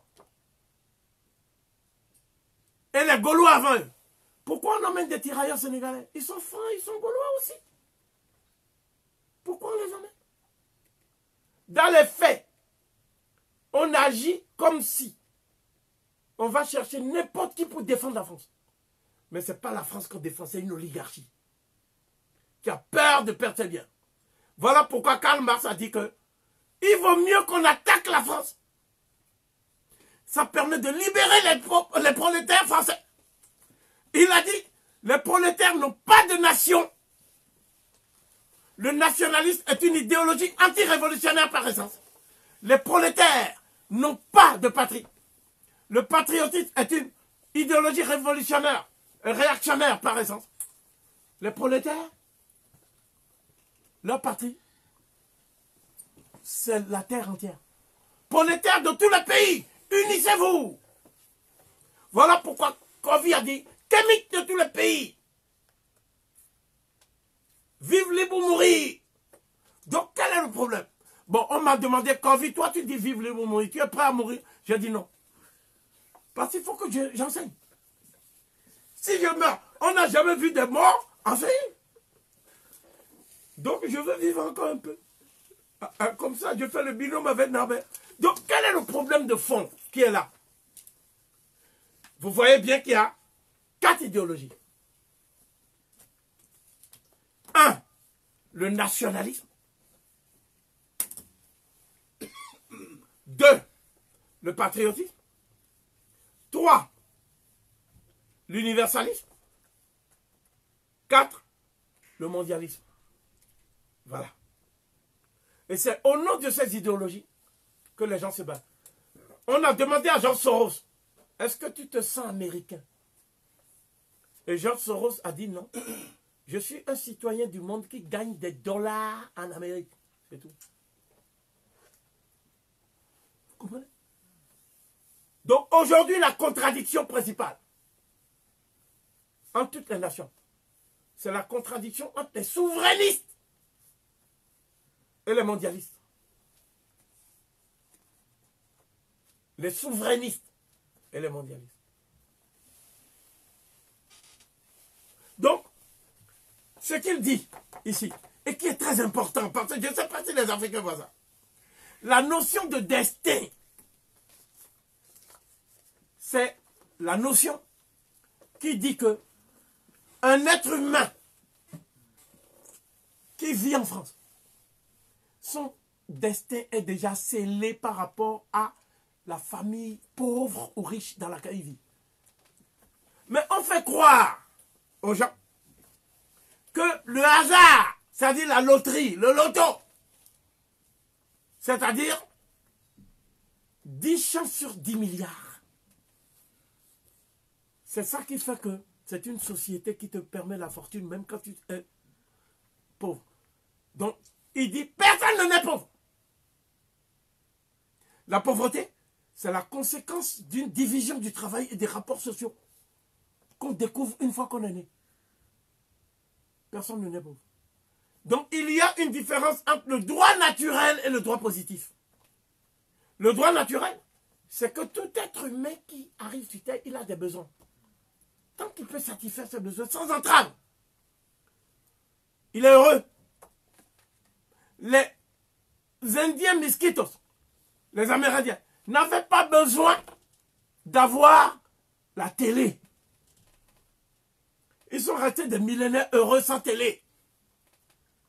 Mais dès que ceux qui leur ont apporté la télé sont arrivés, ils ont apporté aussi la syphilis, la maladie, toutes les saloperies. Voilà la vérité. Donc cela pose un problème, c'est la définition du bonheur. Or, c'est un problème philosophique majeur. Qu'est-ce que le bonheur? Pour les peuples isphétiens, qui croient en Isphète et Apophis, le bonheur, c'est l'accumulation immodérée des biens matériels et la privation pour les autres de ces biens. Mais quelle est la finalité? C'est pour en jouir corporellement, charnellement, y compris jusqu'à détruire la nature et à s'auto-détruire soi-même. Parce qu'il n'y a plus de limite dans cette jouissance.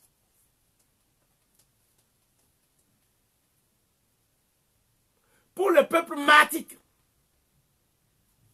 qui suivent Ra, Amon-Ra, le bonheur, c'est le partage des fruits du travail collectif. Y compris à ceux qui ne travaillent pas, comme les infirmes. De manière à ce que le pacte de la solidarité l'emporte sur le pacte de l'individualisme et de l'individualité. C'est ça chez nous. Et une fois que tu partages, que tu fais l'entraide, que tu exerces le pacte de solidarité, tu vis en harmonie avec toi-même. Tu vis en harmonie avec les autres toi-même avec lesquels tu partages. Tu vis en harmonie avec la nature que tu ne dois pas détruire. Tu vis en harmonie avec le cosmos, avec l'univers. Donc tu vis en harmonie avec le bien. C'est ça qu'on appelle la béatitude. La béatitude. J'ai consacré 20 pages à la béatitude dans le livre. Je connais même par cœur mon propre livre. Je connais même par cœur mon propre livre. Je pouvais même ne pas faire le livre et venir seulement pour dire noter. Donc, la question des questions, c'est quelle est la source éthique du bonheur? Pour le blanc, le bien, c'est ce qui me permet de jouir. Donc, si moi je jouis au détriment de l'Amérindien, c'est que l'Amérindien n'a pas pu me exercer sa suprématie sur moi. S'il n'a pas pu le faire, c'est qu'il est faible. Donc ça veut dire quoi? Ça veut dire que le bonheur est l'apanage des forts. Mais fort cette fois-ci, dans le sens de la guerre. Pour l'Africain, La guerre est l'ultime recours des faibles. Car celui qui fait la guerre pour prendre les biens d'autrui, celui-ci, il oublie une chose. Il ne peut pas en jouir parce que ceux dont il a pris les biens, ils vont se venger. Donc, il croit que nous les aimons. Par exemple, les Français, quand ils viennent en Afrique, ils disent que ils sont très heureux parce que l'élite africaine est francophile. Tu vois, Gbagbo est francophile. Et les mêmes disent qu'il y a un sentiment anti-français préoccupant. Eh bien, moi, je dis, tous les Africains savent les méthodes utilisées par la France. Pour être la France aujourd'hui, 6e puissance du monde, soi-disant. En fait, elle est 10e maintenant, avec les 13 millions de dettes. 13 000 milliards. Bon, donc, le problème qui est posé ici, c'est grave ce que je dis. Parce que ce que je veux dire, ça veut dire quoi? Ça veut dire que la Corée du Sud est passée devant la France. C'est grave. Maintenant, je vais dire quelque chose encore. Comment la France compte, une fois qu'elle va sortir de la récession, comment elle compte rattraper son retard? Mais en faisant des rébellions en Afrique. C'est-à-dire les pays qui ont beaucoup de ressources là, qui s'attendent maintenant à avoir des rebelles. Or, c'est maintenant qu'on doit se préparer pour que les pays africains aient une défense commune. On ne le fait pas. On ne le fait pas.